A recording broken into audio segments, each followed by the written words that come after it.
అండి ఎంతో హెల్దీ అయిన లంచ్ ఆర్ డిన్నర్ రెసిపీ అయితే మీతో షేర్ చేసుకోబోతున్నాను. దీంట్లో ఫుల్ ప్రోటీన్ అండ్ ఫైబర్ రెండు కూడా ఇంక్లూడ్ అయి ఉంటాయి. మీరు డైట్ చేస్తున్నట్టయితే మీకు మంచి పర్ఫెక్ట్ ఫుడ్ అని అయితే నేను చెప్తాను, ఎందుకంటే నేను చేస్తున్నాను కాబట్టి. సో అంతకన్నా ముందు నా వీడియో కనుక మీకు నచ్చితే like, share and subscribe. So ఇక్కడైతే నేను ప్రిపేర్ చేసుకోవడానికి ముందుగా ఒక గ్లాసు పెసర్లు అయితే తీసుకుంటున్నాను అనమాట. అక్కడక్కడ కొంచెం బార్లీ సీడ్స్ ఉన్నాయి, వాటిని అవాయిడ్ చేసేయండి. సో ఈ పెసర్లు నేను ఓవర్ నైట్ సోక్ చేసి ఇలా మొలకల కింద అయితే ప్రిపేర్ చేసుకున్నాను అనమాట. ఈ మొలకల్లో మనకి ఫుల్ ప్రోటీన్ అండ్ ఫైబర్ కూడా ఉంటది, ఎక్కువ శాతం ప్రోటీన్ ఉంటది. ఇంకోటి ఏంటంటే గ్యాస్ట్రిక్ ఇష్యూ రాదనమాట. మొలకలుగా చేసుకుని ఇందులో మనం ఇవి యాడ్ చేసుకున్నా కూడా అసలు గ్యాస్ట్రిక్ ఇష్యూ ప్రాబ్లం కూడా ఉండదు. సో వీటిని అయితే నేను ఒక బౌల్లో వేసుకున్న, క్యాప్ కి హోల్స్ అని పెట్టుకుని నేను ఈ విధంగా మొలకలు అయితే ప్రిపేర్ చేసుకున్నాను అనమాట. ఇప్పుడు ప్రాసెస్ లోకి అయితే వెళ్ళిపోదాము. ఒక మిక్సీ జార్ తీసుకొని అందులో మీరు ఎంతమందికి అయితే ప్రిపేర్ చేయాలనుకుంటున్నారో అంతమందికి క్వాంటిటీ చూసుకొని ప్రిపేర్ చేసుకోండి. నేను ఇక్కడ నాకు మా హస్బెండ్ కి ఇద్దరికి ప్రిపేర్ చేస్తున్నాను అనమాట. సో అందుకని చెప్పేసి 2 గుప్పెళ్ళు పెసర్లు అయితే వేసుకుంటున్నాను. కొంచెం టైం టేకింగ్ ప్రాసెస్ అయినా మంచి హెల్దీ ఫుడ్ అనమాట. సో ఇలాగా మీ డైట్లో కానీ మీ ఇంట్లో వాళ్ళకి కానీ ఎవరికైనా పెడుతూ ఉంటే మంచిగా ఉంటుంది. ఇప్పుడు ఈ మొలకల్లోనే ఒక 2 ఆనియన్స్ కట్ చేసుకుని వేసుకొని అండ్ 1/2 ఇంచ్ అల్లం, 2 పచ్చిమిర్చి, నేను ఇక్కడ ఓన్లీ 3 వెల్లుల్లిపాయ రెబ్బలు తీసుకున్నాను, ఎందుకంటే మా హస్బెండ్కి పడదు కాబట్టి నేను ఓన్లీ 3 తీసుకున్నాను. మీకు ఏ వెల్లుల్లి నచ్చితే ఒక 10 వరకు తీసుకోవచ్చు, ఏం ప్రాబ్లం లేదు, ఒంటికి కూడా చాలా మంచిది. కిందలో కొంచెం వాటర్ అయితే యాడ్ చేసుకొని మిక్సీ పట్టేసుకోవాలి. సో ఇక్కడ నేను గోధుమ పిండి అయితే తీసుకున్నాను అనమాట. చెప్పాను కదా నాకు మా హస్బెండ్ కి ఇద్దరికి కలిపి నేను ఇక్కడ ప్రిపేర్ చేస్తున్నానని. సో ఇప్పుడు ఇక్కడ 2 కప్స్ గోధుమ పిండిలో పెద్దవైతే ఒకటి, చిన్నవైతే 2 ఆనియన్స్ తీసుకొని చిన్నగా కట్ చేసేసుకోవాలి. అండ్ క్యారెట్ వచ్చేసి మనం గ్రైండ్ గా మనం తురుముకోవాలన్నమాట. అలా తురుముకొని ఈ గోధుమ పిండిలో అయితే యాడ్ చేసుకోవాలి. సో ఫస్ట్ నేను క్యారెట్ యాడ్ చేసుకుంటున్నాను అండ్ ఆనియన్స్. నెక్స్ట్ వచ్చేసి వామ్ తీసుకున్నాను కదా, అది డైజెషన్ అవ్వడానికి మంచిగా హెల్ప్ అవుతుంది. ఇది వామ్ని కొంచెం క్రష్ చేసి తీసుకుంటే దాని ఫ్లేవర్ అనేది మనకు వస్తుంది అనమాట. ఇందులో ఇంకా మీరు కొత్తిమీర, కారం ఇంకొంచెం కావాలనుకున్న వాళ్ళు పచ్చిమిర్చి కూడా యాడ్ చేసుకోవచ్చు. నేనైతే అవేమి యాడ్ చేయలేదన్నమాట.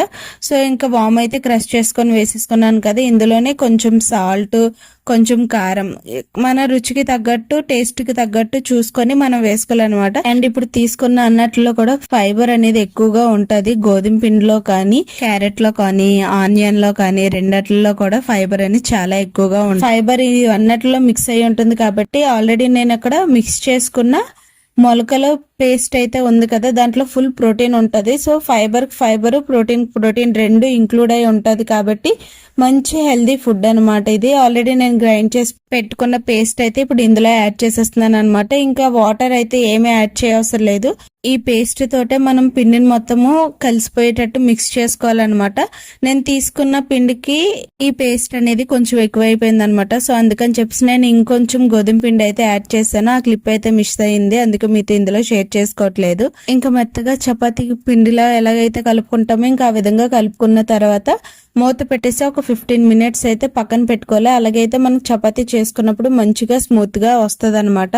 సో ఇంకా నేను ఇక్కడైతే మూత పెట్టి పక్కన పెట్టుకుంటాను. దీనికోసం అయితే నేను ఇక్కడ పొటాటో కర్రీ అయితే ప్రిపేర్ చేస్తున్నాను అనమాట. ఆల్రెడీ అయిపోయింది కూడా, నేను మీతో జస్ట్ ఓన్లీ షేర్ చేసుకోవడానికి ఓన్లీ 2 స్పూన్స్ ఆయిల్ వేసి ఈ కర్రీ అయితే నేను ప్రిపేర్ చేశాను. చూడండి, కర్రీ మీద కానీ ఆ లాస్ట్ లో కానీ ఎక్కడ కూడా ఆయిల్ అనేది కనిపించట్లేదు. సో ఇంకా నా కర్రీ అయిపోయిన తర్వాత ఇప్పుడు ఈ చపాతీ పిండి అయితే ఓపెన్ చేశాను అనమాట. చాలా మెత్తగా సాఫ్ట్ గా ఉంది.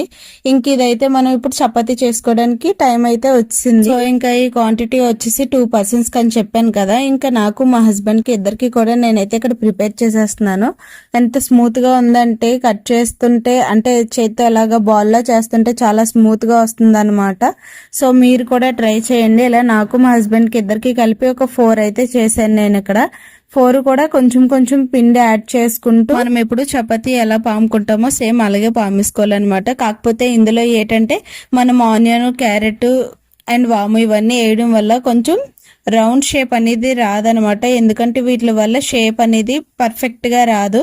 సో దానికోసం మీరు షేప్స్ పర్ఫెక్ట్ గా రావట్లేదని ఎవరు కూడా డిసప్పాయింట్ అవ్వద్దు. మనకి షేప్ కన్నా హెల్త్ ఇంపార్టెంట్ కాబట్టి మనం షేప్స్ చూసుకోవసరం లేదు, చక్కగా చేసుకుంటే చాలు. ఈ పిండి కలిపేటప్పుడైతే నేను 1 స్పూన్ ఆయిల్ కూడా యాడ్ చేయలేదు, అలాగే గీ కూడా యాడ్ చేయలేదు అనమాట. డైరెక్ట్ అదే పేస్ట్ తో ఓన్లీ ఇలా స్మూత్ గా అయితే కలుపుకున్నాను. చూడండి చపాతీ పాముకుంటుంటే ఎంత స్మూత్ గా ఎంత సాఫ్ట్ గా వస్తుందో, చాలా అంటే చాలా స్మూత్ గా సాఫ్ట్ గా కూడా వస్తుంది. నేను చేయడం స్టార్టింగే కదా, సో ఎక్కడన్నా జొన్న రొట్టెలాగా ఇబ్బంది పెడతాదో ఏటో అనుకున్నాను, కానీ అసలు చపాతీని పాముతుంటే ఇంకా ఇంకా పామాలనిపిస్తుంది. అంత స్మూత్ గా అంత సాఫ్ట్ గా స్ప్రెడ్ అయిపోతుంది అనమాట. ఎలా తిప్పితే అలా తిరిగిపోతుంది. కింద కూడా అసలు అంటుకోవట్లేదు. చాలా నీట్ గా ఉందన్నమాట.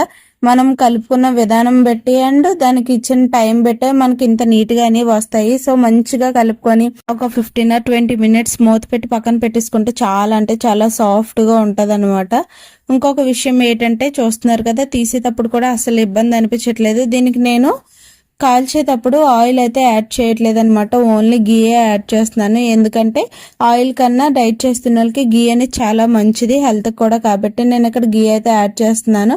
కొన్ని వీడియోస్లో అయితే నేను చూసాను ఫుల్ ఆయిల్లోనే ఈ రోటీస్ అనేవి ఫ్రై అవుతున్నాయి అనమాట. మరి అంత డైట్ చేస్తున్నప్పుడు ఆయిల్లో అంతలాగా చేసుకోవాలంటే కొంచెం హెల్త్కి మంచిది కాదు, కాబట్టి నేను ఇక్కడ గీ అయితే యాడ్ చేశాను. గీ కూడా జస్ట్ ప్యాన్ స్టార్టింగ్ లో మాత్రమే లైట్ గా యాడ్ చేశాను. ఇంకా పైన కూడా చూస్తున్నారు కదా ఎంత లైట్ గా అయితే స్ప్రెడ్ చేస్తున్నానో. మీరు ఆయిల్ తో చేసుకోవాలనుకుంటే చేసుకోండి, కానీ లైట్ గా ఆయిల్ అనేది యాడ్ చేసుకోండి. ఇంకా నాకైతే రోటీ అయితే రెడీ అయిపోతుంది. చూస్తున్నారు కదా, చాలా అంటే చాలా మంచిగా ఫ్రై అయ్యింది. యాక్చువల్ గా గీ తక్కువ వేసినందుకు ఫ్రై అవుతుందా అవదా అని ఎక్స్పెక్ట్ చేసాం, కానీ చాలా మంచిగా ఫ్రై అయింది.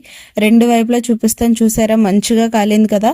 సో నేను ఇక్కడ మీకు ఒక విషయం అయితే చెప్పాలనుకుంటున్నాను. ఏంటి అంటే, మీరు డైట్ చేస్తున్నప్పుడు అన్ని కూడా లైట్ గా యాడ్ చేసుకుంటాం కాబట్టి, సో వేడివేడిగా తింటూ ఉంటే కొంచెం సాఫ్ట్ గా ఉంటాయి అనమాట. ఇక్కడ నేను వేడివేడిగా తీస్తున్నాను కాబట్టి కొంచెం సాఫ్ట్ గా ఉంది. మనం ఆయిల్ అయినా గీ అయినా లైట్ గా యాడ్ చేసుకుంటాం కాబట్టి తర్వాత కొంచెం గట్టిపడిపోయే ఆప్షన్ కూడా ఉంటుంది. లేదా ఒక 2-3 hours ఉండాలి అనుకుంటే కొంచెం ఆయిల్ కానీ గీ కానీ ఎక్కువ యాడ్ చేయండి. ఇంకా పర్ఫెక్ట్ గా అయితే మన ప్రోటీన్ అండ్ ఫైబర్ గల చపాతీ అయితే రెడీ అయిపోయింది. సో దీనికి నేను సలాడ్ గా కీరా, క్యారెట్ అండ్ పొటాటో ఫ్రై కూడా తీసుకున్నాను. సో ఇదండి వీడియో. ఈ వీడియో కనుక మీకు నచ్చినట్టయితే like, share and subscribe. Thanks for watching. Last వరకు చూసినందుకు బాయ్.